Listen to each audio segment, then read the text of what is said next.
আসসালামু আলাইকুম আমার প্রিয় কলেজার ভাই ও বোনেরা, সবাই কেমন আছেন? সবাইকে অগ্রিম ঈদ মুবারক। আজকে তো 6 ঈদ হলো। তো বিশেষ করে আমার প্রিয় প্রবাসী ভাইদের জন্য অনেক অনেক দোয়া ও ভালোবাসা সবসময় থাকবে। কেননা তারা প্রবাসে এত কষ্ট করে কাজ করে, কষ্ট করে টাকা পাঠায় বাবা মার কাছে কুরবানির জন্য, কিন্তু সেই কুরবানির এক টুকরো মাংস আমার প্রবাসী ভাইরা খাইতে পারে না। দেখেন তারা কতটা কষ্ট করে বাবা মার জন্য, সন্তানের জন্য। তো আমরা সবাই সবার পাশে একটু ভালোবেসে থাকবো।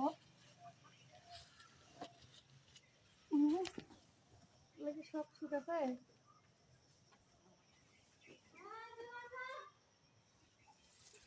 আমি একটু কাজে অনেক বিজি আছি, ব্যস্ত, মানে সংসারের কাজকর্মে। একটু সেলাইয়ের কাজ করি, তারপর ধোয়াধাইতে ঈদের জন্য কারো পরিবারে ঠিক মতো যেতে পারছি না। তো আমাকে কেউ ভুল বুঝবেন না, আবারও ফ্রি হয়ে সবার পরিবারে যাব। ঠিক আছে, ভালোবেসে একটু পাশে রেখো। অগ্রিম ঈদের শুভেচ্ছা। ঈদ মুবারক।